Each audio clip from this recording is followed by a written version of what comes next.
ఈవేళ మేము సండే కదా, అందుకని కొంతమూరు పిక్నిక్ అయితే వెళ్ళామండి.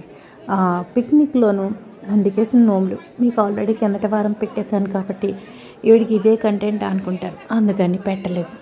ఇప్పుడు దంపత తాంబూలం అని ఇస్తూ ఉంటారు, ఓన్లీ దంపతులకు మాత్రమే ఇచ్చేది. ఆ విధంగా మా ఆయనగారు ఎప్పుడో కానీ దొరకరు.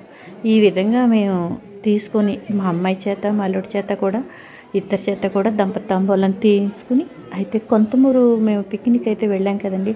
ఇలా చాలామంది దంపతులు అయితే దొరుకుతూ ఉంటారు. తాంబూలం తీసుకోవడం నిజంగా ఒక అదృష్టం అండోయ్. ఇవి ఏంటి పెద్ద 2 అరటిపళ్ళు తమలపాకులు అని సింపుల్గా తీసేయకండి. ఆ కథ ఉంటుంది, దానికి ఒక ప్రత్యేకత ఉంటుంది. అందుకని తీసుకోవడం ఒక అదృష్టమే అంటాను నేనైతేను.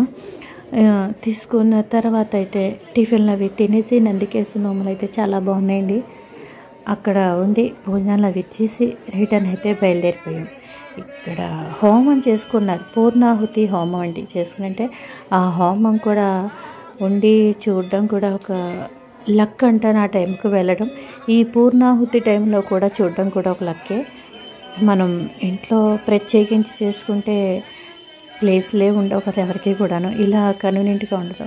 గుడికి ఇలా గుడి దగ్గర అయితే పూర్ణాహుతి హోమం అయితే చేసుకున్నారు, గణపతి హోమం అదిను బాగుంది. అంత అయిన తర్వాత దండం పెట్టుకుని ఆ హోమగుండంలో వేసిన తర్వాత మనం బొట్టు పెట్టుకోవాలండి, హోమగుండంది.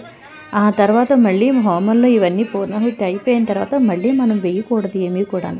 చాలామంది మనం పువ్వులు వేద్దాం కొబ్బరికాయ వేద్దాం అని అనుకుంటారు, అంతే అప్పటితో క్లోజ్ అయిపోతుంది అనమాట. వీళ్ళు పూర్ణాహుతి అయిపోయిన తర్వాత ఇంక మనం వేయకూడదా అని తెలియాలి, వద్దని చెప్తూ ఉంటారు.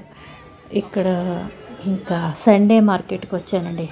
సండే మార్కెట్ దగ్గర ఈ రోజ్ మిల్క్ దగ్గర ఐస్ క్రీమ్ అయితే తీసుకున్నాను. ప్లస్ ఈ 75 ఇయర్స్ షాపు, అన్ని చోట్ల షాపులు అయితే చాలా ఉన్నాయి.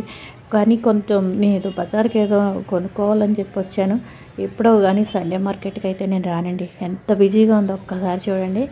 మనకి మధ్యతరగతి వాళ్ళు, కొంచెం లేని వాళ్ళు, మీడియంగా ఉన్న వాళ్ళు అయితే ఇక్కడ డెఫినెట్గా